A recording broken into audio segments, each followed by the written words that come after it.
¿Qué es lo que hicimos ayer? ¿Qué hemos repensado en torno al rediseño del sílabo?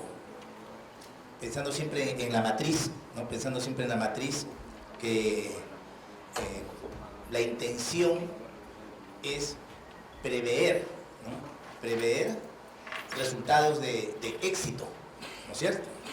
Prever los resultados de éxito en nuestros estudiantes. Por lo tanto, este rediseño del sílabo que ustedes están haciendo, ¿no? Nos va a permitir, de alguna manera, ¿no? Prever que a futuro nosotros podamos tener claro qué es lo que nosotros queremos evaluar y más que nada qué es lo que nosotros queremos lograr en nuestros estudiantes, ¿no? Recuerden, tenemos, con la doctora Margarita han visto pues los resultados de aprendizaje. Y los resultados de aprendizaje deben ser claros, ¿no es cierto? Entonces nos va a orientar, ¿no? Va a ser un aspecto de orientación en la cual nos indique con claridad qué cosa es lo que nosotros posteriormente debemos lograr alcanzar, ¿no? Esa es la secuencia, ¿no? Esa es la secuencia. Y como vemos, baja pues desde el perfil, ¿no? Hasta la ejecución de la clase y a través de los indicadores que hemos conversado, ¿no? Y de los indicadores establecer evidentemente las técnicas e instrumentos de evaluación, ¿no es cierto? Muy bien. Habíamos señalado también que todas las técnicas son buenas para algo y ¿qué más? Y no son buenas para otras cosas, ¿no es cierto? Una técnica es muy buena para una situación específica y no es buena para otro aspecto. Hemos visto en la sesión anterior la clasificación de las técnicas e instrumentos. Y habíamos señalado que toda técnica tiene instrumentos, ¿no es cierto? Entonces, en ese sentido, ustedes tenían que seleccionar la técnica adecuada con relación a los indicadores que ustedes habían formulado. No sé si alguien ha trabajado, lo han terminado, para que lo podamos posiblemente visualizar en las transparencias, como se hizo también el día de ayer. Quienes han avanzado, estableciendo ya hasta hace 2 días los criterios de evaluación o los indicadores de evaluación para luego establecer la técnica de evaluación o instrumentos de evaluación adecuados. No sé si alguien puede participar para ver cómo hemos terminado la sesión anterior. La secuencia era la siguiente. De los indicadores, ustedes tenían que decidir qué cosa, ¿recuerdan? La técnica e instrumento, ¿no? En el documento que tiene dice instrumento, ¿no? Y establecer o formular un tipo de pregunta de acuerdo a los tipos de preguntas que se habían explicado el día de ayer. A ver, voy a hacer un pequeño alto voy a subir para ver quién ha avanzado y en 2-3 minutos lo presentamos. En la transparencia tenemos nosotros un indicador. Recuerden, dije los indicadores. De ahí ustedes tenían que determinar la técnica o instrumento que puede ser la observación, he visto lista de cotejo, ¿no? Escala de observación, etc. El cuestionario, ¿no? Establecido en los diferentes tipos de preguntas y ustedes tenían que hacer también la formulación de la pregunta. Por eso habíamos señalado acá, por ejemplo, aquí tenemos un indicador, ¿no? Que dice propone soluciones a los problemas que se le presentan en el trabajo en equipo, asumiendo su responsabilidad en la superación de dichas dificultades, ¿no?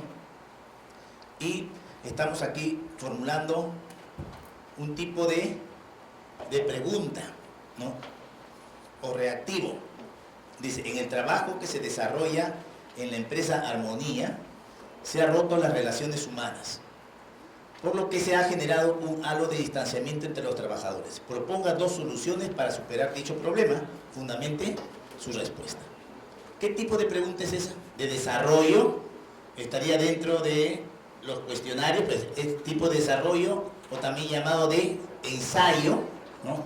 O llamado de ensayo de respuesta restringida, ¿no? De respuesta restringida, porque estamos poniendo ahí, ¿qué estamos poniendo? Dos soluciones, ¿no? Entonces estamos de alguna manera poniendo ciertos parámetros al respecto. Recuerden que vimos las como preguntas, este tipo de preguntas, ¿cómo se llama? De apareamiento, ¿recuerdan? Entonces, el anterior lo estoy poniendo como un tipo de pregunta, de ensayo de respuesta restringida. Le estoy poniendo el ejemplo porque hasta ahí deberíamos haber hecho el trabajo de ayer.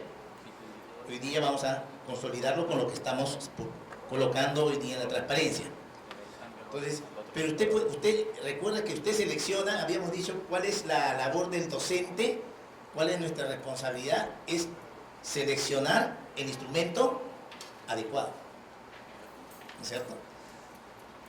¿En base a qué seleccionamos el instrumento adecuado?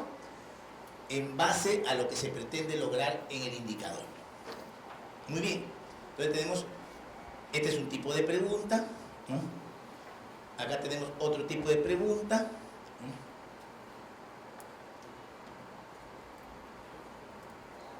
¿Esa pregunta está bien hecha? Muy bien, ¿no? Tendríamos que colocar, el profesor no lo he hecho así, ¿no? Para que ustedes se den cuenta que eso no está adecuadamente o técnicamente bien hecha. Este es de apareamiento o de relación, ¿no? Por ejemplo, acá siempre, aquí ¿cuántas tenemos? 1, 2, 3, 4, 5, ¿no? Propuestas, y acá también tenemos 5 autores. Y muy bien, como el profesor se ha observado, ¿no? Aquí deberíamos añadir uno más por situación de orden de dificultad, porque el último saldría por descartes. Si comienzas a llenar, y el último que queda es la respuesta. No tienes que poner un orden de dificultad, ¿no? Muy bien. Esa sería una manera, ¿no? Y la de selección múltiple, ¿no? Una de selección múltiple. Leemos acá, dice, paciente de 43 años ingresa con cuadro de fiebre elevada, crisis de escalofríos, anemia y plaquetopenia. Regresó hace 14 días de un safari de Tanzania. Cerca, ¿no? ¿Cuál es la causa más probable de su cuadro que usted no puede dejar de estudiar sin demora? Dengue, malaria, fiebre amarilla, leptospirosis, fiebre tifoidea, etcétera, ¿no? Entonces, mire, usted le está planteando una pregunta. Y es una pregunta, en un momento decía, las preguntas de conocimiento son muy fáciles de hacer. Cuando preguntamos, por ejemplo, ¿qué es la célula? Rapidito, y ponemos, ¿no? Pero formular este tipo de preguntas implica un poco más de tiempo y creatividad por parte del docente, ¿no? Muy bien.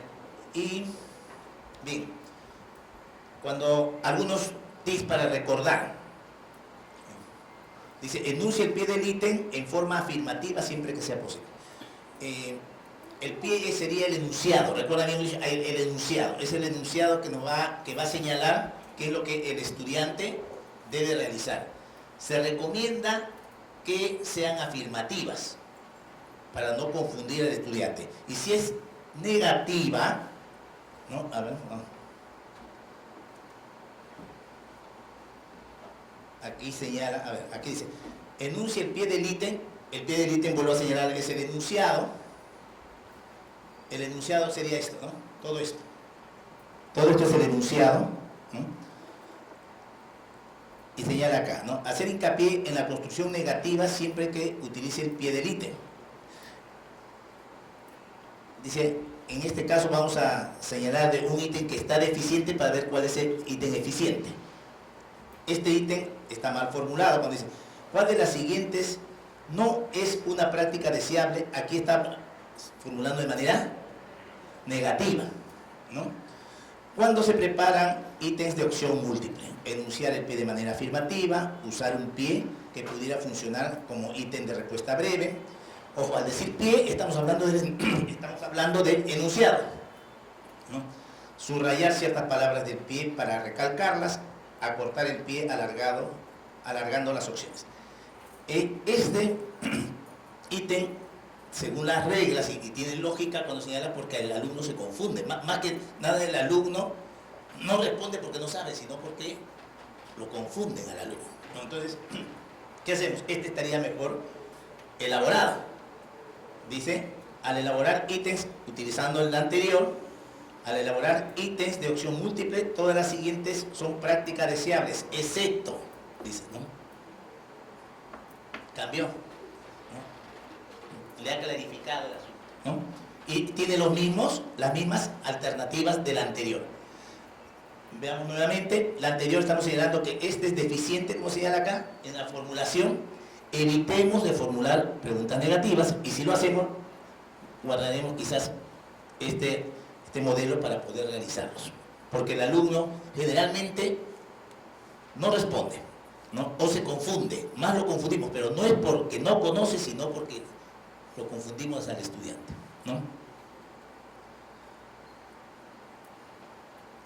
Luego, otro tip para la formulación de preguntas, podemos señalar, asegúrese que la respuesta que se ofrece sea la correcta o claramente la mejor.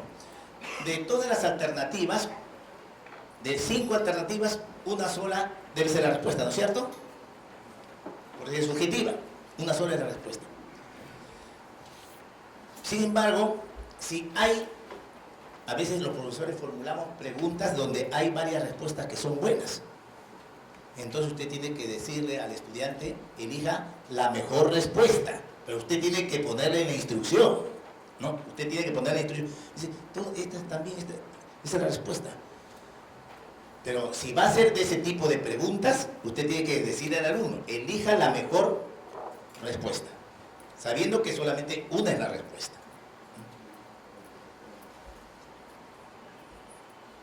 Otro tip más que habíamos conversado ayer: haga que todas las opciones sean gramaticalmente consistentes con el pie del ítem, ¿no? O sea, que tienen que ser preguntas, evidentemente, que cumplan su función, ¿no? En este caso de distractor. Evite claves verbales que permitan a los estudiantes seleccionar la respuesta correcta o eliminar una opción incorrecta. Las preguntas que dicen todos, ninguno, generalmente, cuando dicen todos los alcaldes son corruptos, todos los policías son corruptos, no es así, ¿no es cierto? Ninguno tampoco. Entonces, colocando estos, estamos orientando al estudiante que esa respuesta evidentemente no lo es. Hablando de los distractores, haga que las respuestas de distracción sean atractivas para el estudiante poco informado. No estamos diciendo que usted le haga trampa al estudiante, sino que ponga también usted distractores que sean consistentes. No le va a poner distractores que al ojo no lo es, ¿no? Aquí estamos hablando en base a estas preguntas de objetivas, ¿no? También hablamos de la longitud de la respuesta, ¿no? Que la longitud de la respuesta deben ser similares, ¿no? Similares, ¿no? Y habíamos señalado que generalmente los docentes que no tienen mucha práctica en formular este tipo de preguntas, la respuesta siempre debe ser la más larga. O sea, la clave es la más larga, ¿no? Entonces ya está orientando a la respuesta. Habíamos hablado ayer, vamos a utilizar esta de selección múltiple, ¿no? Leí el pie y leí lo que se llama la parte inicial, el enunciado. Aquí tenemos A, B, C, D y E. Y habíamos señalado, eso se llaman alternativas, ¿no es cierto? De las alternativas, supongamos que estoy construyendo yo la pregunta. Estoy construyendo la pregunta. Había recomendado que aleatoriamente o al azar pongamos la clave primero, ¿no? Ponemos la clave primero, ¿no? En este caso la clave sería malaria, ¿no? Entonces coloco la clave. El resto, ¿qué va a ser? Distractor, ¿no? El resto va a ser un distractor. Le está poniendo fiebre amarilla, dengue, ¿no? Etcétera. Ahora, esas enfermedades no está poniendo cualquier enfermedad, está poniendo enfermedades ¿no? Que posiblemente también se den, ¿no? Entonces, son distractores consistentes, ¿no? Y el estudiante, evidentemente, como dice en la transparencia anterior, poco informado, no, de repente puede fallar. Pero usted no es que usted está haciendo trampa, ¿no? ¿No? Sino que usted tiene que asegurarse que al seleccionar realmente el estudiante no identifica la correcta. Pero bueno, la asignatura en que se encuadra este ejemplo es Antropología Filosófica para la carrera de Derecho. Bien, entonces he tomado exactamente el primer contenido, el comienzo de la asignatura, que es introductoria, por supuesto. En ese sentido, más allá de la competencia que por supuesto recoge lo que se persigue en el conjunto del semestre, sin embargo, ya el resultado de aprendizaje especifica justamente algo que aquí no está visualizado por el tipo de matriz, que es el contenido, pero bueno, leo en todo caso cada parte. Competencia. Comprende las dimensiones esenciales del ser humano, corpórea, afectiva, social, libre, racional, vocacional, reconociendo su singularidad y variabilidad en el tiempo, así como analizando las características de su condición en nuestro tiempo, con el fin de contribuir a su consideración en las tareas de su oficio, la atención de las personas a quienes ha de servir y la relación con sus semejantes en su desempeño profesional, personal y social. Bien, entonces, un resultado de aprendizaje. Explica por qué el ser humano se distingue del resto de la naturaleza que lo rodea y demuestra por qué esa diferencia se fundamenta en su condición inacabada y en manos de sí mismo. Indicadores. Primero, relaciona la conciencia de lo humano con un enaltecimiento de la vida y del trato con el prójimo a través de una invitación a la excelencia del ser. Reconoce la riqueza, el misterio y la complejidad de la condición humana, apta para lo noble y lo ruin. Comprende el desafío que supone la libertad del ser humano. Identifica en el cuerpo la expresión de la identidad personal, fruto de una historia y unos lazos y atisbo de una interioridad material. Bien, como decía, por supuesto, todo esto se articula con unos contenidos que no están aquí y con unas estrategias didácticas, que tampoco están recogidas en esta muestra. Eso hace que el resultado final pueda parecer un poco intrigante para todos, pero bueno, hago esa aclaración. Ocurre, como le contaba al profesor Zorrilla, que yo elijo este procedimiento. Por supuesto, los chicos conocen muy bien al inicio del semestre, que es como el trabajo en clase consiste en una exposición parcialmente magistral, abierta a las preguntas o incluso cuestionamiento de los estudiantes, una dinámica por momentos incluso muy dialogada, en otras de pronto derivada hacia una lectura de algún texto con los comentarios compartidos, etc. En suma, una marcha, digamos, de reflexión, de pensamiento, en el que en cualquier momento hay un intercambio de ideas con los chicos. Entonces, el resultado de todo eso se recoge a través de una redacción de 4 o 7 preguntas, por cada clase según la duración de esta, que puede ser 2 o 3 horas, y en cada una de estas preguntas se intenta justamente, como se ve aquí en la parte derecha, mantener ese espíritu de análisis, razonamiento, deducción, comparación, relación, suma de pensamiento, que es un objetivo fundamental en la formación filosófica, pero especificando, por supuesto, lo tratado y sobre todo, por supuesto, lo perseguido de acuerdo con los resultados e indicadores esperados, ¿no? De ahí que esas preguntas vayan conformando, esta es la opción que he escogido en los últimos años y el resultado ha sido, me parece hasta ahora, satisfactorio también para los propios estudiantes. Estas preguntas van conformando un archivo del aula virtual también llamado cuestionario, que en la práctica es algo así como un banco de preguntas o balotario para los exámenes. Entonces, los chicos tienen la facilidad de que las preguntas que van a encontrarse en los exámenes ya las tienen, solo que dentro de un documento muy amplio, una cantidad enorme de preguntas. Entonces, lo que tienen que hacer es ellos, por supuesto, elaborar por su cuenta esas respuestas y tienen la oportunidad de, fuera de clase, en horarios previamente acordados, con la ayuda del delegado o la delegada del aula, asesorías conmigo, en mi despacho, para leerme lo que han avanzado y así retroalimentar. Es una de las partes, por supuesto, más gratificantes, que me permiten incluso detectar dificultades de captación y también de expresión o redacción.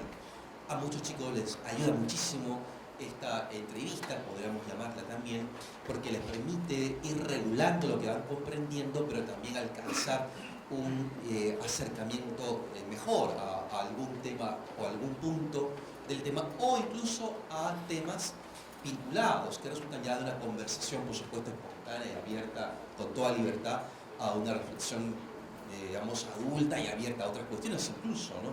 Puede que el tema de la clase, el tema de la asesoría derive unas consideraciones que van más allá de lo que podamos haber planeado, pero que es justamente la riqueza de la vida universitaria, lo que llamábamos de alguna manera el currículum oculto, ¿no?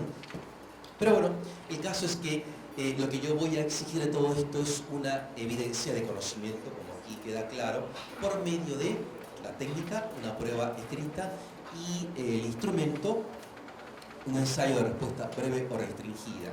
Es decir, la pregunta que ven aquí a la derecha, las dos preguntas, perdón, que recogen algunos de estos indicadores, no todos ciertamente, los he tomado directamente de un examen ya realizado.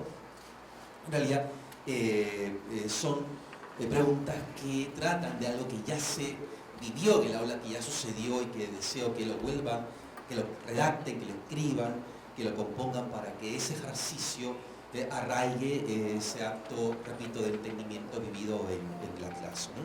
Por supuesto yo creo que es necesario explicar aquí en cada caso por qué, digamos, esta pregunta, porque se deriva, ya lo dije anteriormente, de contenidos y estrategias didácticas que aquí no viene el caso explicitar. Hemos estado escuchando al profesor y evidentemente el proceso de enseñanza-aprendizaje está íntimamente ligado a la evaluación, ¿no? Y para llegar a lo que el profesor ha explicado, ¿no? en situaciones de trabajo, está señalando que está realizando dentro de ese proceso lo que nosotros hemos llamado la evaluación formativa, porque usted ha estado conversando previamente con los estudiantes, ¿no? Ha estado conversando con los estudiantes, orientándole en el proceso, ¿no? Orientándole en el proceso, para luego, evidentemente, en esa interacción que tiene, porque va aclarando de repente dudas, fortaleciendo ideas, etcétera.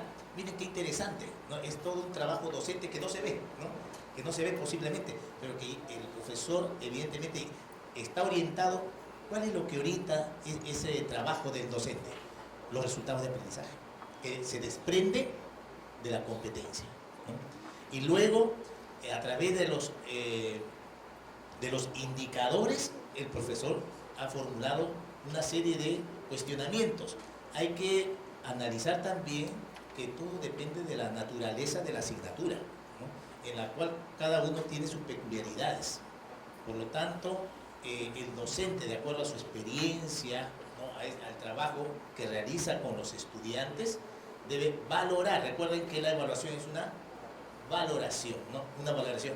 ¿Que tiene que haber una resultante en el sentido de calificar? Sí, ¿no? Hay una resultante en el sentido de la calificación.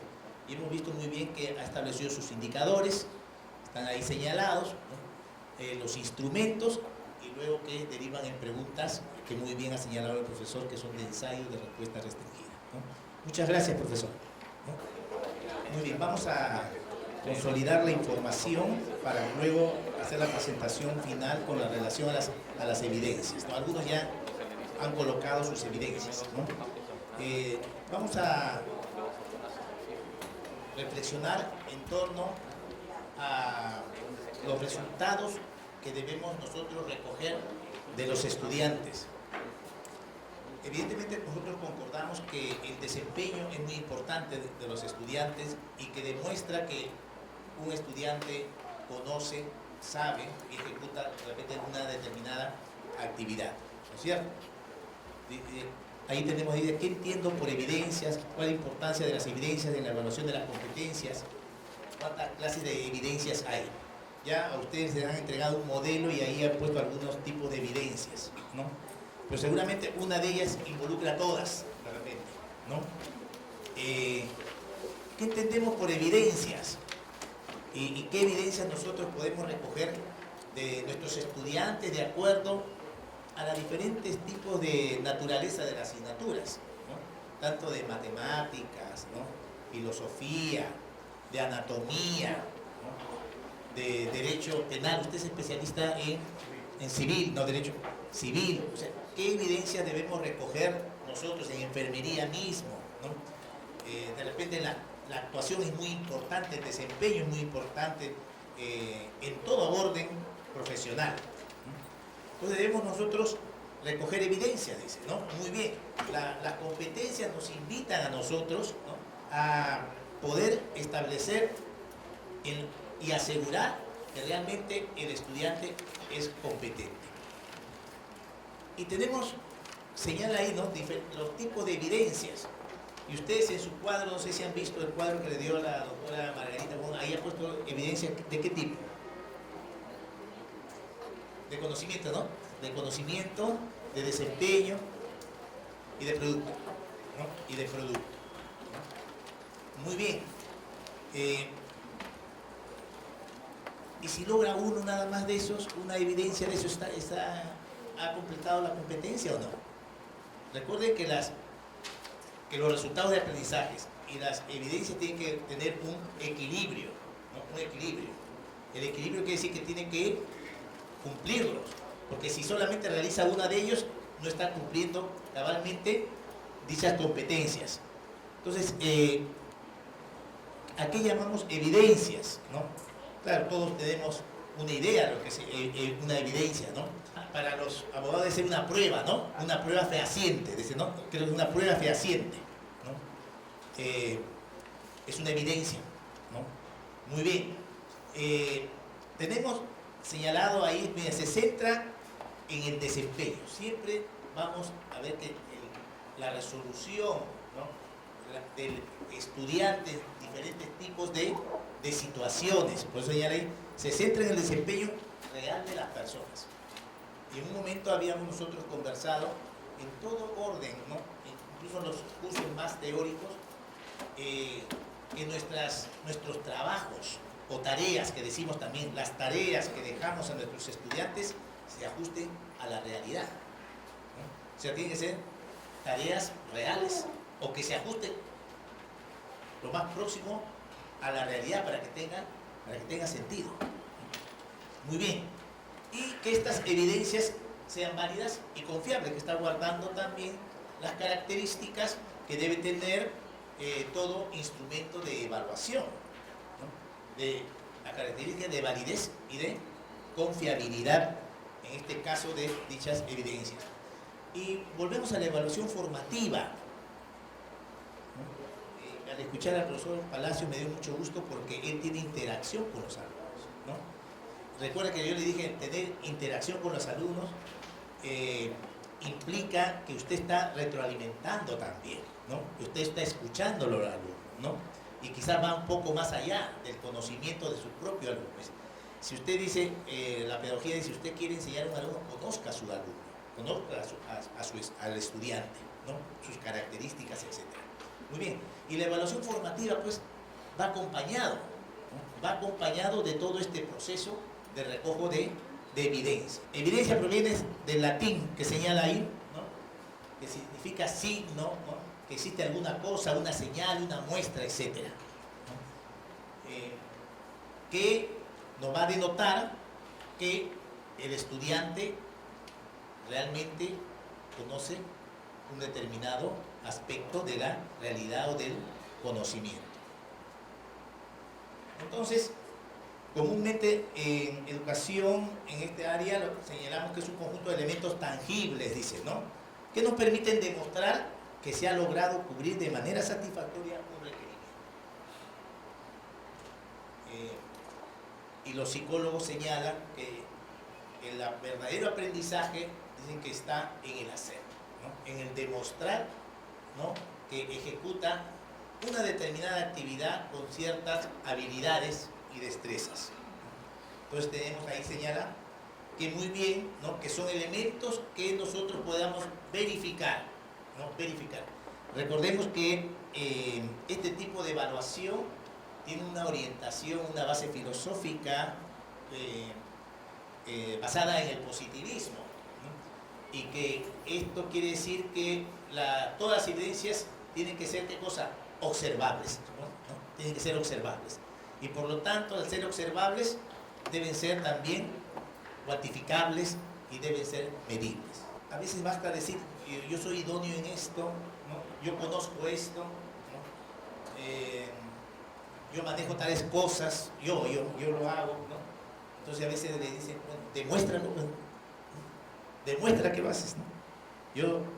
Yo aplico tal cosa, a ver, lo pones en la cancha, como dicen, lo metes en la cancha a ver que demuestre. Esa es una evidencia, ¿no es cierto? Que demuestre, ¿no? Que debe haber pruebas necesarias para evaluar, miren, y juzgar la competencia. Está utilizando términos que nosotros estábamos hablando en la conceptualización de la misma evaluación. Recuerden que habíamos señalado que la evaluación es un proceso, decíamos, ¿no? Que recojo, en este caso, de evidencias, de información, ¿no? En la cual, ¿qué cosa? Vamos a valorar, vamos a juzgar, ¿no? Vamos a juzgar, valorar y tomar las decisiones pertinentes. Con relación a la cantidad de evidencias, ¿no? Que posiblemente debemos recoger. Quizás en algunos es bastante, que digamos, importante tener la práctica y cuántas evidencias debemos recoger. Por ejemplo, de repente en medicina o en ingeniería aeronáutica, ¿no? Bastaría recoger un solo acto exitoso, ¿no? Y decimos en base a eso, ya saben, ¿no? De repente no. De repente debemos recoger, ¿no? Actividades recurrentes, ¿no? Para poder establecer que realmente domina tal o cual competencia. O sea, un acto que sea solamente exitoso no asegura que se desempeña de una manera adecuada, de acuerdo a lo que se busca dentro de su formación, ¿no? Entonces ahí hay una relatividad. Bien. Las evidencias de desempeño son las evidencias en las cuales el estudiante, ¿no? Debe manifestar, ¿no? Tantos procedimientos, tantas técnicas, ¿no? Relacionado de repente a algún proceso, ¿no? Algún proceso. Entonces, él puede evidenciar que sabe ciertos procedimientos, ¿no? Tiene que evidenciar que sabe ciertas técnicas, tiene que evidenciar que sabe ciertos procesos. En este caso, estamos hablando del desempeño. Cuando señala aquí, se determina una evidencia por desempeño, es porque esta debe tener correspondencia con un criterio de desempeño. Acá tenemos la evidencia de producto, la evidencia de producto, ese va a ser la resultante, ¿no? Por ejemplo, en un curso de metodología de la investigación, por ejemplo, ¿no? Recuerden, en la SUMILLA está establecido, ¿qué está establecido en la SUMILLA? A ver, recordemos, ¿qué debe tener una SUMILLA? La naturaleza, propósito y grandes contenidos. En ese contenido también debe decir, el producto ahí debe señalar que debe concluir con un proyecto de investigación. De repente la que sigue dice, debe terminar ya el informe de investigación, en el curso que sigue, ¿no? O sea, ¿cuál es el producto? Se establece ahí en la SUMILLA, ¿no? Entonces, muy bien, el producto de la asignatura, por ejemplo, en la metodología de investigación, o de repente llamamos seminario 1, seminario 2, en la SUMILLA está establecido qué es lo que debe hacer metodología de investigación, qué es lo que debe hacerse en seminario 1 y cuál es el producto de seminario 2. Entonces, en seminario 1 tiene que tener ya el proyecto, y en seminario 2 desarrollar la tesis y el informe final de la tesis, ¿no? Entonces, eso está contenido ahí. Entonces, ¿cuál sería el producto final así, ¿no? Dentro de un curso, en este caso metodología de investigación, en la cual en los contenidos, en la SUMILLA y luego en el desarrollo de los contenidos, el producto tangible y final será la presentación de un proyecto de investigación. Ahora, evidentemente que para llegar a ese proyecto de investigación ha tenido que pasar, ¿no? Todo, ¿no? Una serie de requerimientos, ¿no? Requerimientos.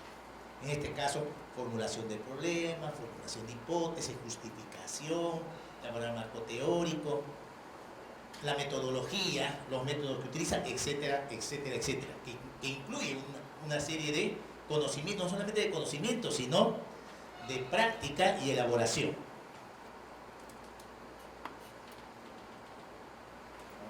¿Claro?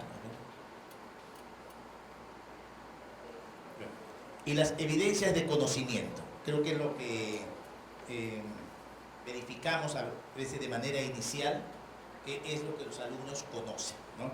Que es lo que los alumnos pueden explicar, ¿no? Tanto conceptualmente, sus definiciones, ¿no? Argumentar, ¿no? Argumentar también explicando tales o cuales conceptos, ¿no? Dice, las evidencias de conocimiento forman el componente que hace referencia, dice, según proceda a la teoría y los principios, explicar teorías, explicar principios, ¿no? Explicar, ¿no?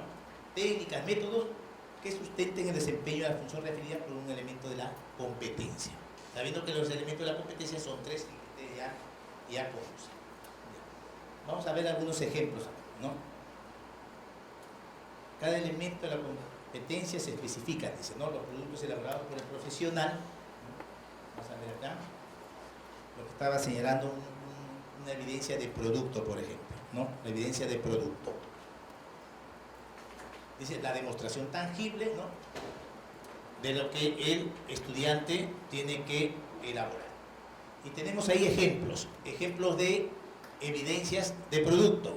A ver, en este caso, ¿no? Está hablando, un producto es una guía de laboratorio, ¿no? Que puede elaborar un docente, en este caso, por ejemplo, de ciencias biológicas, ¿no? Una guía y que le va a tomar tiempo. Programación curricular, anual, unidad didáctica, sesión de aprendizaje, tanto un docente que se desempeña en cualquier institución, un producto. Registro de evaluación, un instrumento de evaluación también es un producto, y separatas materiales didácticos, que también son productos. Estamos hablando, entonces, acá estamos hablando de productos de una formación pedagógica, ¿no? Muy bien. ¿Sabes elaborar instrumentos? A ver, demuestra que sabes elaborar instrumentos de evaluación, ¿no? Este sería un producto, ¿no? Elaborados por un docente. Las evidencias de desempeño, ¿no? Generalmente, ¿cómo evaluamos las evidencias de desempeño? ¿A través de qué técnica? Pues en la rúbrica, ¿no? Que nos ayuda en la misma técnica de la observación también, ¿no? Evidencias de desempeño, ¿no?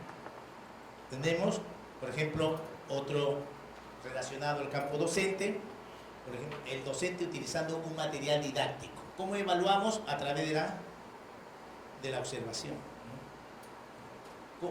¿Cómo una enfermera hace una transfusión de sangre? ¿Cómo la evaluamos? ¿Lápiz y papel? No, ¿no es cierto? Tendríamos que observarlo, ¿no? Y ver si está haciendo, ¿no? Esa transfusión de sangre. Docente desarrollando una sesión de aprendizaje. Muy bien. Es diferente que yo planifique, como habíamos comenzado la primera clase, la programación, el sílabo y tanto luego que se elaboran las sesiones de clase. Una cosa es que el docente elabore su sesión de clase con todos sus pasos bien bonitos, ¿no? De motivación, la motivación, rescate de saberes previos, no conflicto cognitivo, hace su procedimiento, luego dice voy a hacer mi retroalimentación, hago mi evaluación. Eso sería el conocimiento, ¿no es cierto? Muy bien, está hecho. Ahora tienes tú que hacer una sesión de clase. Hay que evaluar ese procedimiento, ¿no? El desempeño. Docente evaluando también a sus alumnos. Y las evidencias de conocimiento, ¿no? Las evidencias de conocimiento que tenemos ahí, conceptos, definiciones, criterios, procedimientos para elaborar sesiones de aprendizaje. Ojo, de conocimiento, ¿no? Tú puedes conceptualizar, ¿no? Definir, de repente con tus propias palabras, lo que se está señalando como concepto, ¿no? Conocimiento e interpretación del DCN. DCN es el desarrollo del currículum nacional, ¿no? Y o el documento de currículo nacional, y el conocimiento de la diversificación curricular. ¿Cómo se realiza la diversificación? No estoy diciendo que lo haga, sino cómo, a ver, explique, ¿no? Explique, argumente, ¿no? Pueda informar sobre este tipo de evidencia. Muy bien. ¿Alguna pregunta hasta acá? Sí.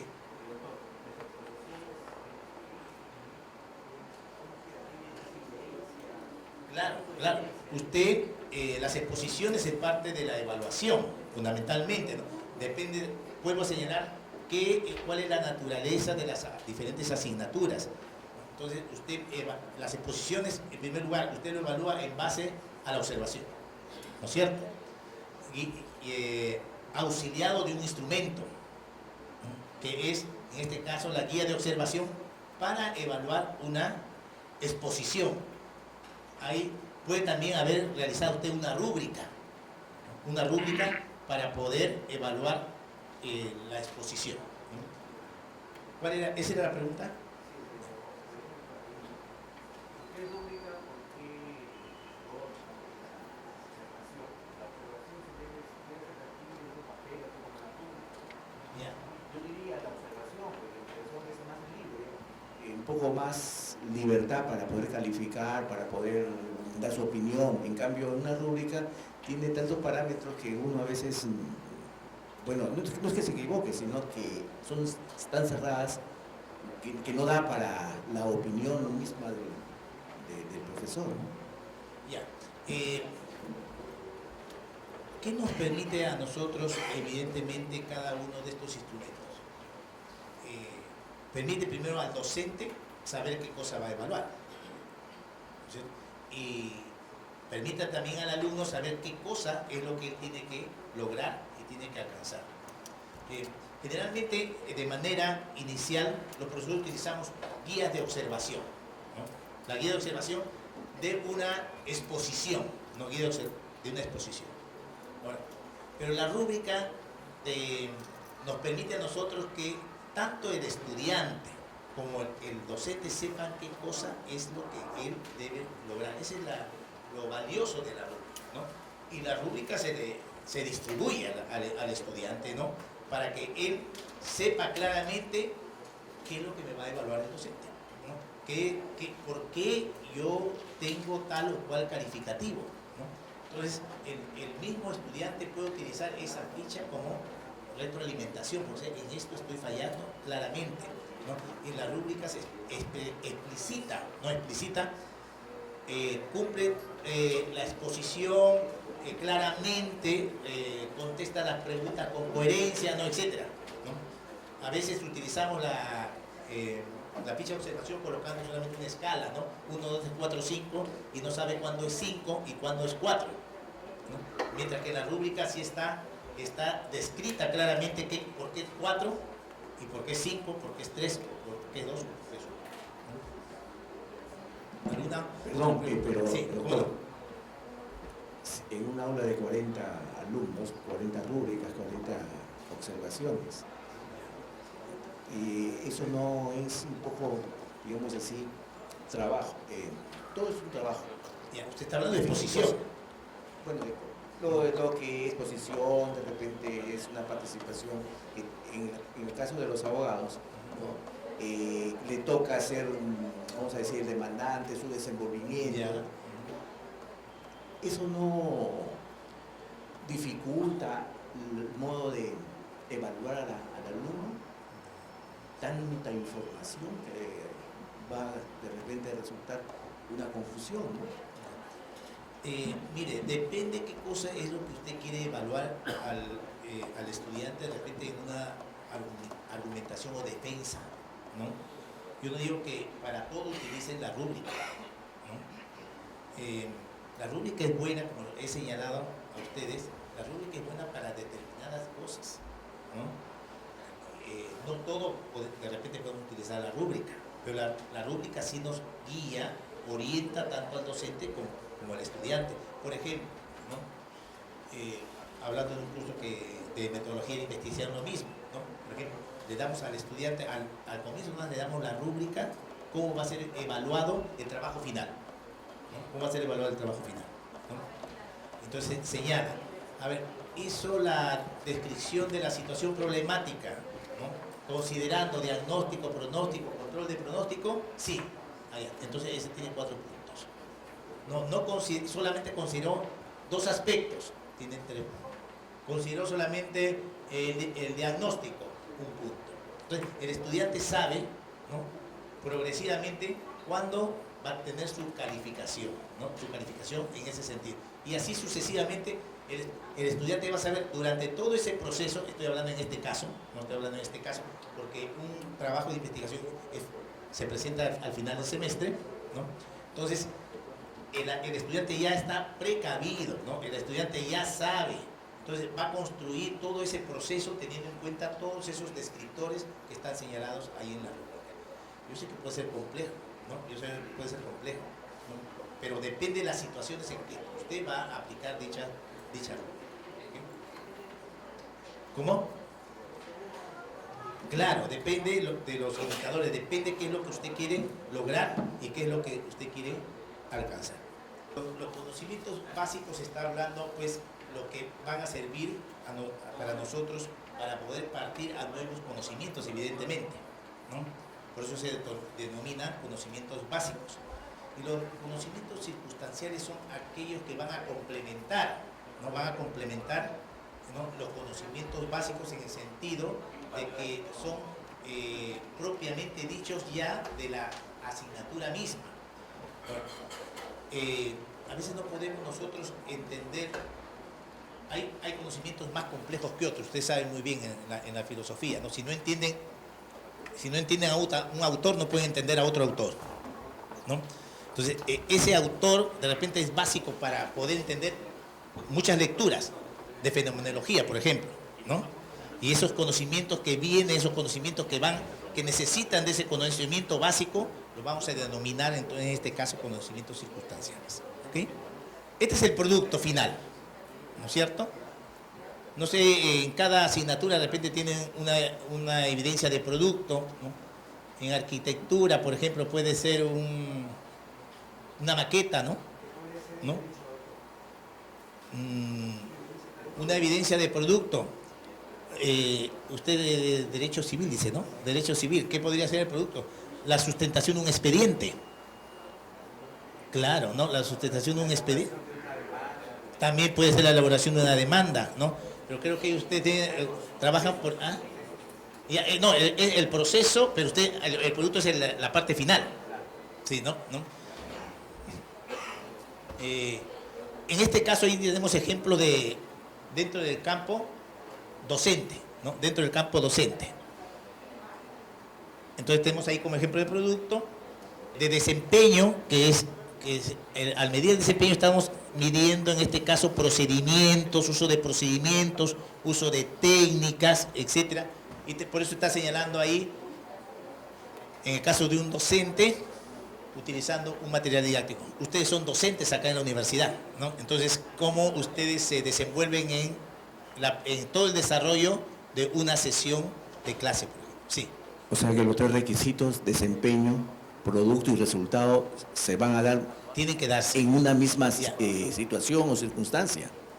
Porque si, por ejemplo, en mi caso, si yo a los alumnos les digo, ustedes van a hacer una demanda de tal cosa, y quiero que la expongan, ¿no?, la argumenten y como si estuvieran ustedes ante el tribunal fundamentando, y voy a ver un resultado, ¿no es cierto? Si desempeñó bien, si el producto que hizo está bien y el resultado es lo que yo estoy exigiendo. O sea, son 3 cosas que se dan en la misma situación que se pide. Claro, recuerden que la competencia involucra todo, ¿no? Recuerden que involucran el conocer, el hacer, ¿no?, el saber. Entonces, tiene que haber, por eso un momento señalar, un equilibrio entre los 3, ¿no?, para que realmente pueda alcanzarse la competencia. Entonces, si decimos que debe alcanzarse esos 3 componentes, tenemos que tener evidencia de esos 3 componentes, ¿no? Y la evidencia de conocimientos, ¿no?, que pueda explicar, pueda comprender, pueda argumentar un determinado concepto, en este caso, ¿no? Conceptos, definiciones, criterios, procedimientos para lograr sesiones de aprendizaje. Está orientado esto a la formación docente, ¿no? Conocimiento sobre el currículo, por ejemplo, ¿no? Conocimiento sobre una diversificación curricular, ¿no?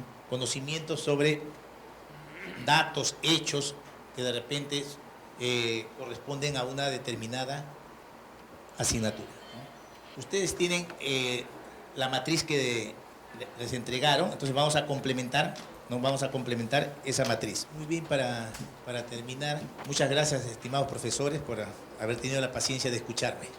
Gracias.